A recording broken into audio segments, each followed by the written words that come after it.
आज क्लास 12 का जो करंट इलेक्ट्रिसिटी चैप्टर है उसमें कुछ इलेक्ट्रिकल इंस्ट्रूमेंट दिए हुए हैं, जिसमें कि दो इलेक्ट्रिकल इंस्ट्रूमेंट तुम्हें दिया हुआ है, एक मीटर ब्रिज है और दूसरा स्ट्रेच्ड वायर पोटेंशियोमीटर।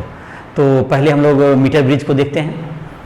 तो मीटर ब्रिज तुम्हारा जो है इलेक्ट्रिकल इंस्ट्रूमेंट है जिससे कि हम लोग अननोन रेसिस्टेंस को प्राप्त कर सकते हैं। अननोन रेसिस्टेंस का वैल्यू कितना है उसको फाइंड आउट किया जा सकता है। तो मीटर ब्रिज के हेल्प से हम लोग क्या करते हैं, meter bridge is used to measure the unknown resistance. Meter bridge use, इसको डिस्क्रिप्शन में अगर लिखना चाहें, meter bridge is an electrical instrument which can measure the unknown resistance। Meter bridge का जो बेसिक प्रिंसिपल है वो व्हीटस्टोन ब्रिज पर आधारित होता है। व्हीटस्टोन ब्रिज में याद होगा कि उसमें क्या होता था, व्हीटस्टोन ब्रिज में चार अगर रेसिस्टेंस जुड़े हुए रहते हैं एक विशेष प्रकार से, तो अगर चारों रेसिस्टेंस का कुछ रेशियो अगर फिक्स है तो उससे गैल्वेनोमीटर में करंट नहीं जाता, जैसा कि पिछले वीडियो में तुम लोगों ने देखा होगा। तो इसके आधार पर मीटर ब्रिज के जो है किसके प्रिंसिपल पर काम कर रहा है, मीटर ब्रिज तुम्हारा प्रिंसिपल किसका रहेगा, ये व्हीटस्टोन ब्रिज के प्रिंसिपल पर काम करता है। तो व्हीटस्टोन ब्रिज का प्रिंसिपल याद होगा तुम्हें, अगर उसको फिर से थोड़ा सा लिख दें तो उसका मीटर ब्रिज के बारे में जहां तक हुआ, meter bridge is an instrument to measure, meter bridge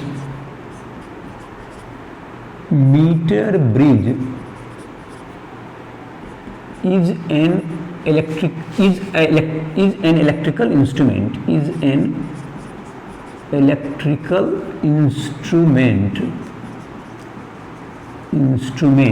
to measure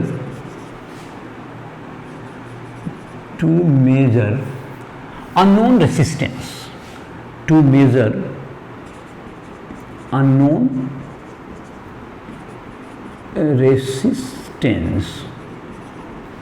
unknown resistance. It works on the principle of Wheatstone bridge. It works on the principle of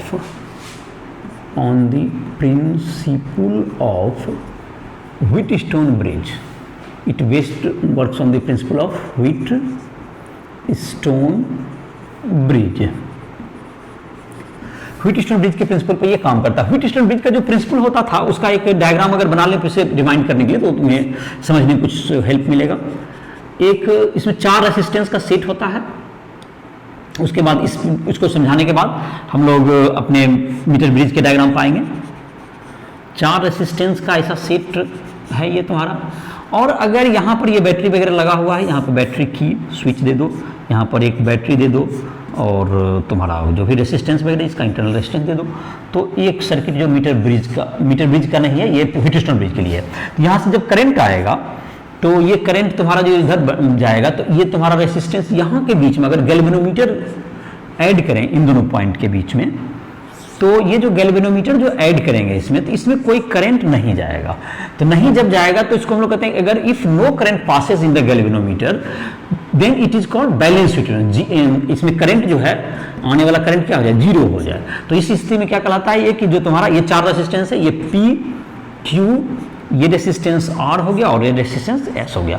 तो ये चार रेसिस्टेंस जो तुम्हारा है इसका अगर ये बैलेंस व्हीटस्टोन ब्रिज कब होगा, जब इसके रेसिस्टेंस का ratio P by Q equals to क्या हो जाए, are by S.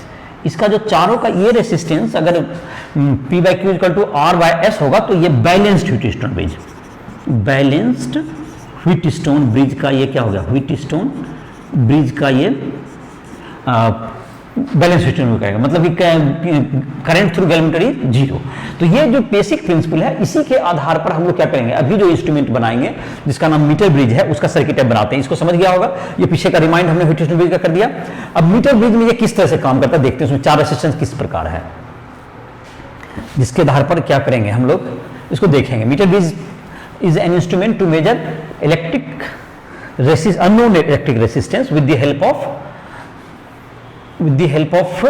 Wheatstone bridge. तो अब इसको मिटाते हैं, इसको नोट कर लिया होगा तुम लोग। तो इसको नोट कर लिया होगा, इसको मिटा देते हैं।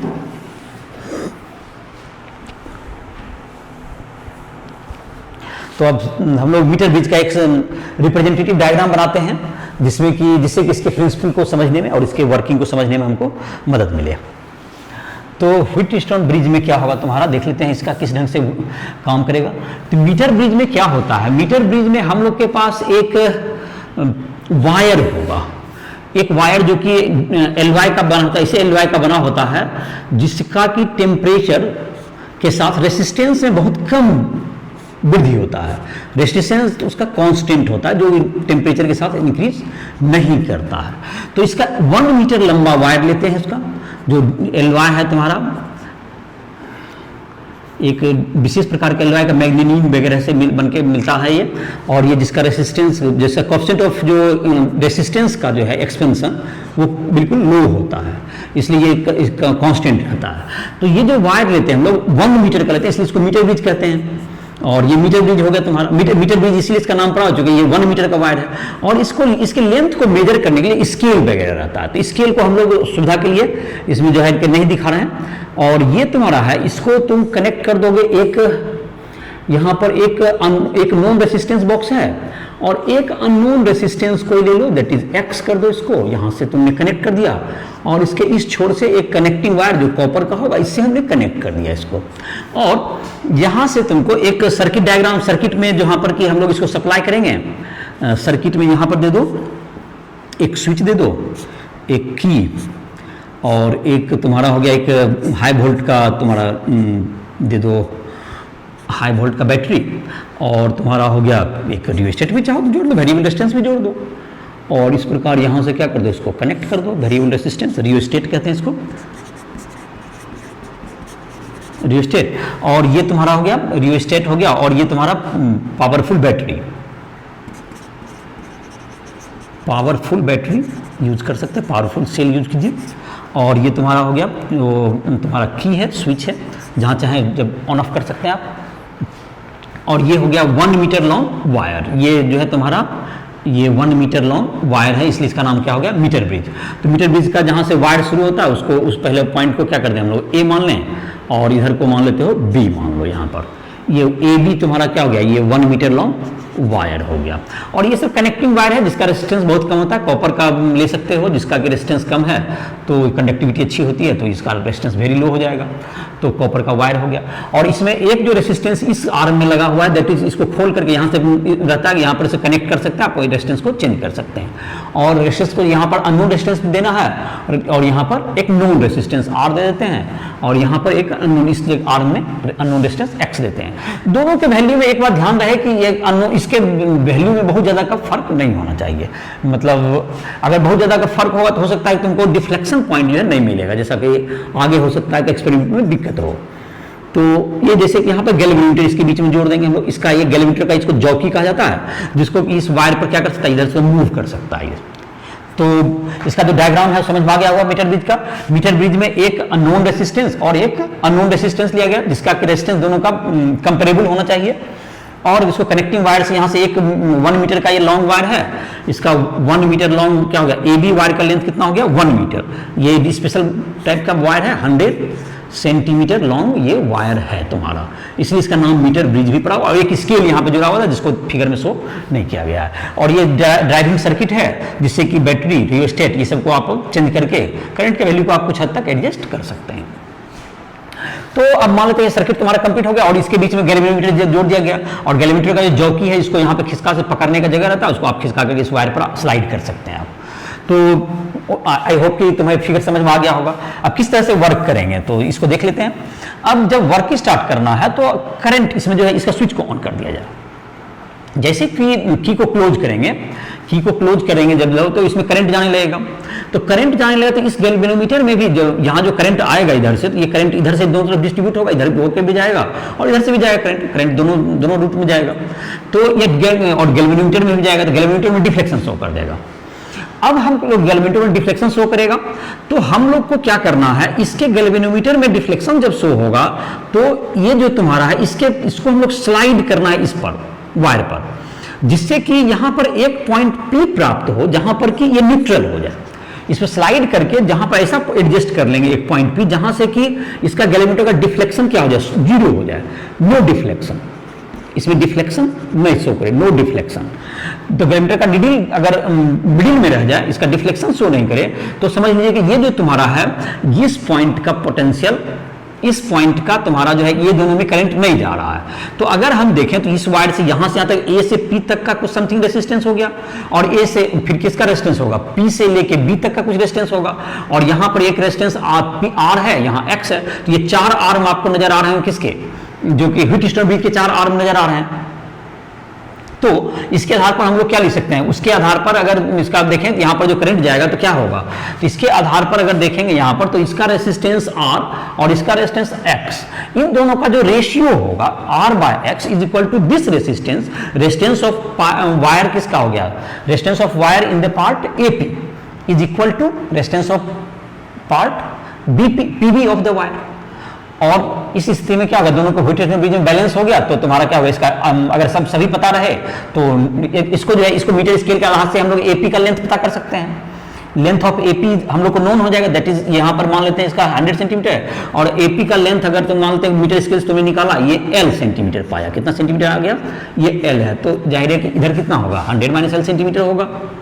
तो इस साइड मतलब ये 100 है टोटल, तो ये PB का कितना हो गया, 100 - L सेंटीमीटर। तो अगर इसके 1 सेंटीमीटर का रेजिस्टेंस स्मॉल आ रहा है, तो L सेंटीमीटर कितना रेजिस्टेंस होगा, तो इसका रेजिस्टेंस हो गया L into small r. 1 centimetre का अगर रेजिस्टेंस स्मॉल आर लिए, तो इसका फिर क्या हो जाएगा, इसका 100, इधर कितना रेजिस्टेंस होगा, 100 - L into R, where R equals to resistance of 1 centimetre wire, R equals to resistance of wire of 1 centimetre, इसको मान लो कुछ भी। अब यहां पर व्हीटस्टोन ब्रिज के प्रिंसिपल से, तो सब चीज को फिर से रिमाइंड करें, स्विच क्लोज करने के बाद जब गैल्वेनोमीटर में फिर से डिफ्लेक्शन हो जाएगा, तो उसको जॉकी को आगे पीछे करके एडजस्ट करना, जिससे कि न्यूट्रल पॉइंट हमको क्या प्राप्त हो गया, जहां पर कि इसमें गैल्वेनोमीटर डिफ्लेक्शन 0 हो रहा है, तो ये P पॉइंट प्राप्त हुआ। तो व्हीटस्टोन ब्रिज के आधार पर हम लोग क्या लिख सकते हैं, R/X जो बैलेंस व्हीटस्टोन ब्रिज से इज इक्वल टू, एक ये आर्म हो गया और एक आर्म यहां पे resistance, is equal to L into R by 100 - L into R।